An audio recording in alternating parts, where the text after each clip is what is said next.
One I really remember from that time was this woman sort of like in these three poses, and they'd put an asterisk by bits of her body, and then sort of to the right on the asterisk it was saying actual hips, actual thighs, actual bum. And that to me is a seminal moment for the intimates and lingerie industry. That's Lorna Hall, WGSN's Director of Fashion, talking about today's topic, which is all about underwear. This often contentious category has historically been very polarised, split between the fun, read sexy, and the functional. But the smalls category has come on in leaps and bounds. We're going to chart the shift towards inclusiveness, review the latest trends, and look to the future. I'm your host, Francesca Muston, VP of Fashion for WGSN. And joining me today, we have WGSN Director of Fashion, Lorna Hall, and our Senior Strategist for Womenswear, Sofia Martellini. Now, controversially for a trend forecaster, I'd actually like to start this discussion by looking backwards. So let's just cast our minds back even just a decade or so and think about what underwear looked like and felt like during that time versus where we are now. This category has been through astronomical change and innovation to where we are today, which is what we'd like to discuss in this podcast. So pull on your big girl pants and let's get started. I'd like to begin by asking each of you, what have been your seminal moments for underwear during that time? Lorna, I'm going to come to you first, please. Good question. I mean, it's such a long time, so we cast our minds back, and I suppose I would say Dove, 2004, which wasn't even an underwear moment, but it had colossal long-term impact for the underwear industry. So yeah, a very big campaign that branded around body positivity and women's confidence about their bodies. Essentially, that was what it was about.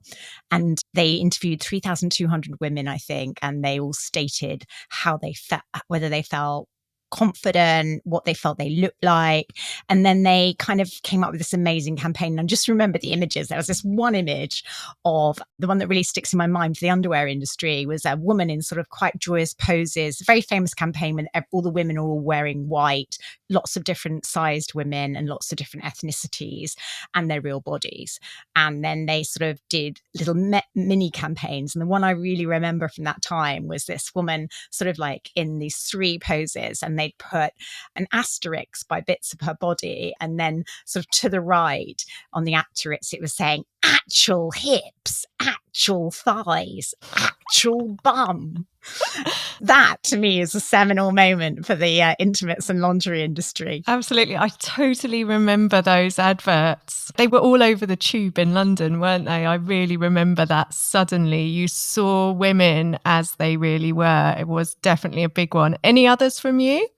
I suppose further on, and the big hitter is Aerie. So that was 2014, where they came out with this statement that they would essentially only use, again, real women.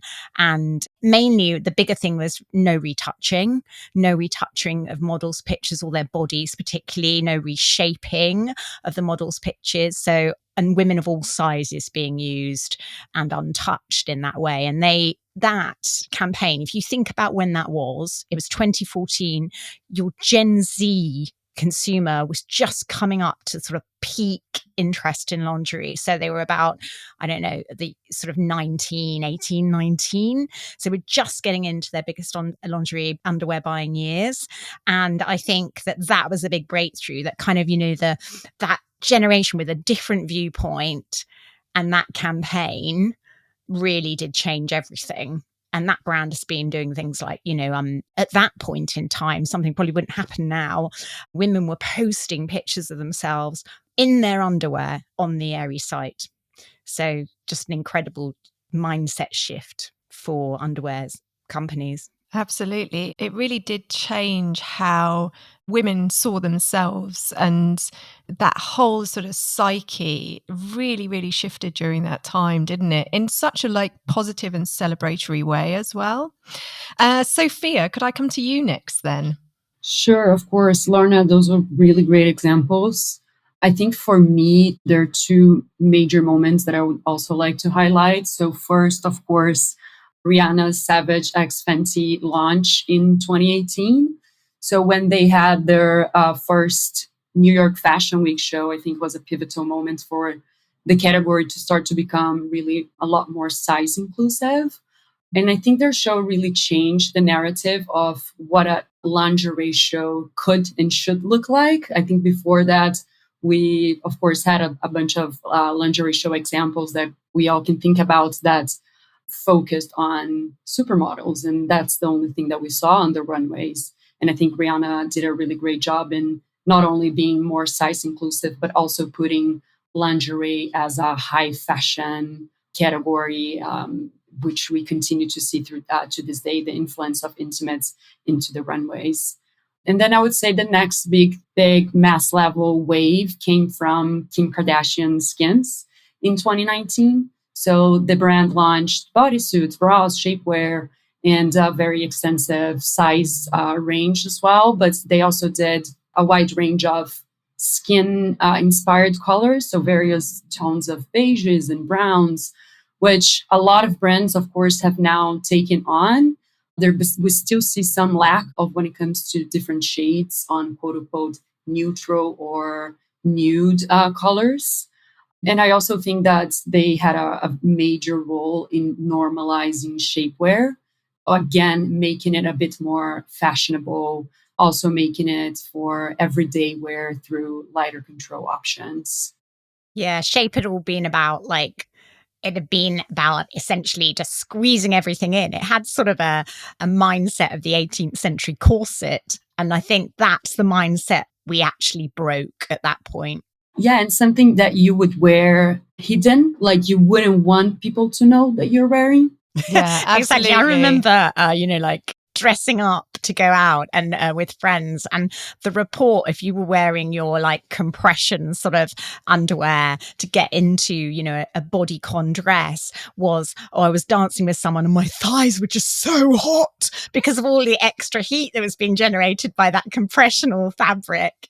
It's also those connotations with Bridget Jones, right? And just the kind of slapstick comedy of that garment. And that's what people were thinking of when they thought of shapewear before Kim Kardashian came along and completely changed actually how women thought about that category.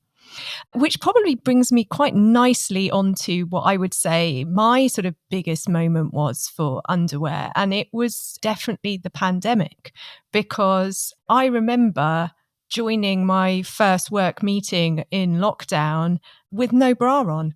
And, that kind of shift from when you kind of got home pre-pandemic and it's like, take your shoes off, take your bra off, because bras Oh, yeah. are uncomfortable, right? And it's like, if you don't have to Absolutely. wear one, you don't wear one. Exactly. Whereas now, actually, the bras in my wardrobe are heavily skewed to non-underwired bras that are a lot more comfortable. So I am pleased to report that today I am wearing a bra, but that I don't feel uncomfortable. And I think that this, for me, just completely changed how women thought about bras during that time period. And, as we've spoken about much at WGSN, what it essentially changed was the benchmark for comfort. And that, of course, didn't just relate to bras. It also related to shoes and jeans and waistbands in general. But it set a completely new benchmark for comfort. And suddenly the fashion industry was having to run to catch up with what that expectation was, especially as we came out the other side. It's like, how do you persuade these consumers back into these garments, whether it's a pair of high heel shoes or a bra, when their idea of what's comfortable has fundamentally changed? So thinking about that then, and that kind of innovation that we've seen around comfort and how bras relate to sort of fit in the body, I'd like to sort of explore a bit of that now. So Sophia, do you have any thoughts on how we've sort of seen that shift really happen? Yeah, I think it really is about DEI, and there's so much to say around that. And of course, that body inclusivity and diversity in both product offering and image representation, it's super crucial. But DEI has to go beyond it. So looking at different genders, looking at different age groups, and even lifestyles. So with that being so front of mind for consumers, I think that brands should start to really incorporate wellness fabrics in a more inclusive, accessible, affordable way, ensuring that they're responding to specific needs of different markets, which of course include plus size, like we talked about, but also include things like modest wear or even the different life stages that vulva owners go through, from everything from pregnancy to menopause and literally everything in between. And then another direction we have is, of course, gender inclusivity, right? So, which is a tricky, very difficult concept for the intimates category because different genders genetically have different body shapes. And intimates is such a form-fitted, functional first product. But we do see a rise in stretch bodywear, which can accommodate these various shapes, which has opened up a lot the possibilities. So at a high-end level, for instance, we have the Italian brand Andrea Adamo, which uses a lot of ribbed and cut-out bodywear style on different genders and on different body sizes and shapes. So there's a ton of other brands that I could reference here as well. And at WGSN, we have created a design capsule for suggesting same style, but with different fit options. For example, a form-fitting soft brief that you could have it with a pouch front, or a flat front version designed for people of different gender or non-binary activities. So you literally could just like choose your fit option without the need to talk about gender at all. What do you think, Lauren? I would love to hear your thoughts. I know you have a lot of opinions. I think that all resonates. Fit is the other revolution that I think we're in the middle of. When you look at that moment that Cheska just talked about around the COVID moment, where we sort of abandoned our bras for comfort, that really sparked off the fit revolution. And I think, back then there were like 26 bra size options in the UK and 14 in the US. And that had remained, fairly solid year after year. And it was kind of, all based on that early 20th century grading exercise. And we are in another space now. We saw a sort of the direct to consumer brands of about a decade ago introducing themselves into the market, and they sort of experimented with things like half sizes, but that resulted in far too many options and created problems around the actual commercial viability of producing that much stock.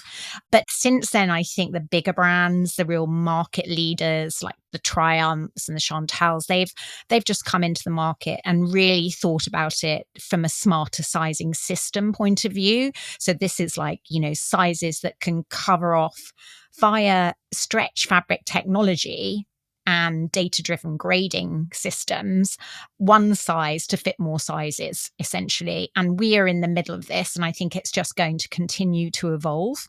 Yeah, absolutely. I think that the kind of flexibility that we're seeing in sizing, but also things like having that idea that even one woman is not one size, and how you get those natural fluctuations in size during different times of the month, and that these bras are sort of responding to that and using the technical and fabric innovation to be able to kind of give the consumer something that kind of works with the body, rather than, I guess, previously it would have been very much working against it.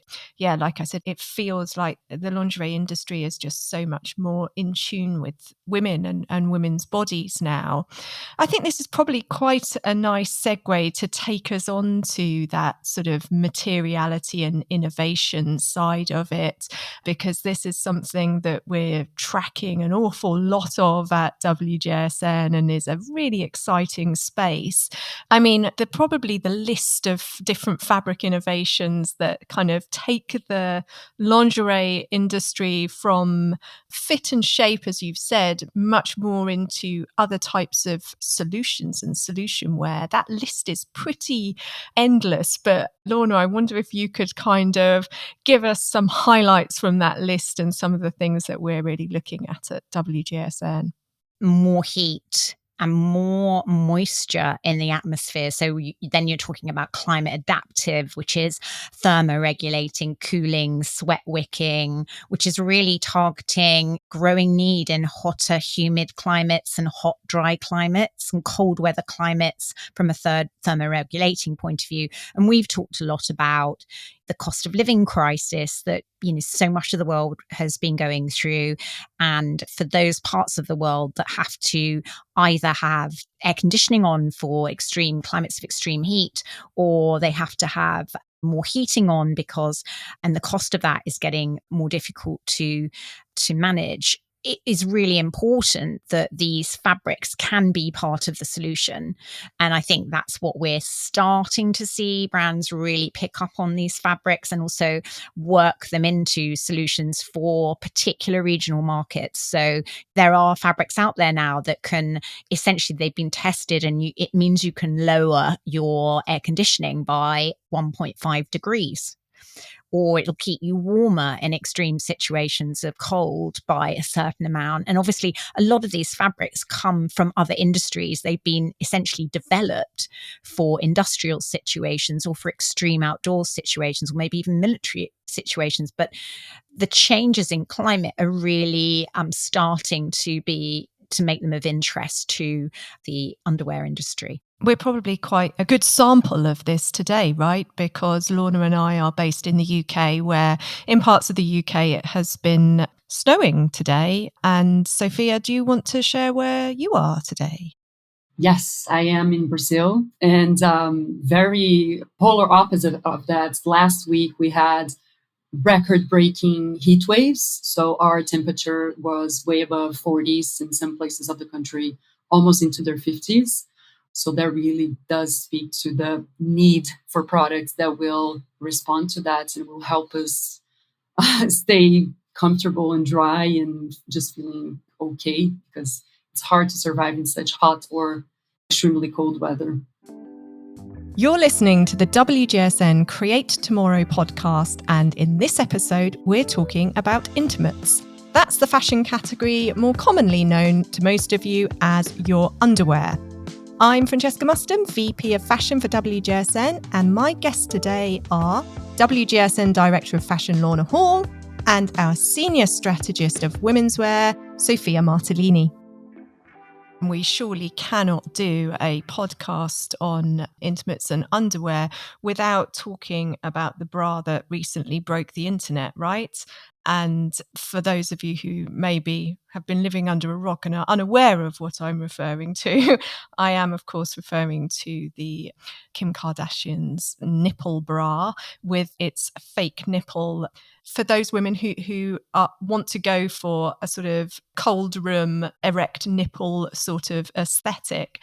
Now, of course, that advert came under a lot of criticism, particularly from an environmental point of view, for making light of the climate crisis. But putting that to one side, it is a really interesting example of that polarization. And actually, just kind of a couple of weeks before that, Andrea Bell, who is our VP of Insight, and I had been messaging backwards and forwards, as we do, with various sort of memes and posts from Instagram that we just kind of constantly back and forward to one another. And one of us had sent the other one, I can't remember who it was who saw it first, a faux belly button. And the idea of this faux belly button is that you sort of apply it higher than your real belly button, and it has the sort of visual effect of assuming one covers up your real belly button. I don't think it's like a dual belly button type of scenario, but if you're wearing like a higher waist skirt or trousers and you have this like faux belly button on show, it has the visual effect of making your legs look longer. And as part of this conversation, Andrea and I were like, well, what next? It's going to be fake nipples to make your boobs look perkier. And no sooner had those words left our lips than, of course, there there it was, the nipple bra. So yeah, Lorna, you and I kind of went out the other day, didn't we, and snoop around the shops to see what we can find. And do you want to share with our listeners some of the stuff that we uncovered in the underwear department? I learned a lot. In an hour, I learned a lot. And you already knew a lot. I knew a lot. And now, I learned a lot. So we found the concealer, the nipple concealer, which is, what you would expect, I suppose, a little disc that conceals your nipple and covers it up.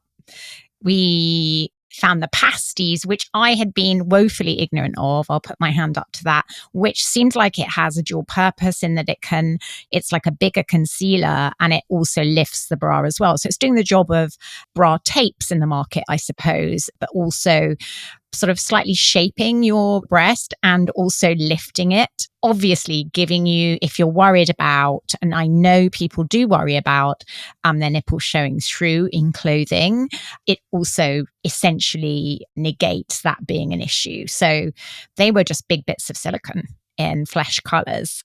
Yeah, I can remember also you were filling me in on Lorna is an avid consumer of Korean pop culture, and you were telling me actually about some of the men in Korean, was it K-pop or was it Korean soaps? Yeah, it's cultural, obviously. And, so this is a very big deal when we talk about this stuff, in terms of it being a market, because there's a big market there already for these kind of products, because it's a modest culture to a certain extent. But what I hadn't really realized until I'd done a bit of, got way down into the weeds of YouTube, as I tend to do when I was watching a Korean variety show, and it was male comedians. And one of the male comedians essentially dropped his nipple cover. It fell out of his shirt.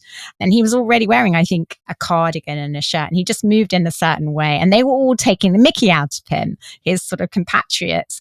And then I did some background reading on it and realized that this is actually quite a big thing.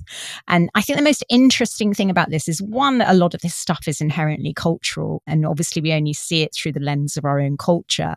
And two, I think what is quite interesting about these products is that there are changes in lifestyle, and this is the thing we track all the time, right, that bring those products that have and that market into a new region in a way that you don't expect. And one of the things I think that sort of makes that something that probably there is a bit of a market for in Western markets is around the runner's culture, and how, men's nipples do, need to be protected when they're doing more extreme or more distance running. Then these things become more acceptable because they're being worn in a certain way that's acceptable to mainstream male culture. And then you start to see that actually there is a sensitivity. Also, some people have more sticky out nipples than innie nipples, as we all know. It's like belly buttons. So, and then because these things are established in one area of male culture, they tend to seep into others. And that might be just, a smoother look in a body clinging t-shirt for a man. So then that's how you see these products start to grow and become more mainstream. I think this is really interesting, actually, because this kind of speaks to as well is the men's market. And of course, we haven't really spoken about the men's market up to this point. We've talked about gender inclusivity, and, Sophia, you were able to kind of share some of the innovations that we're looking at there. But actually, when you think of the men's underwear market and kind of going back to those kind of Dove and Aerie campaigns, that moment never happened really for menswear.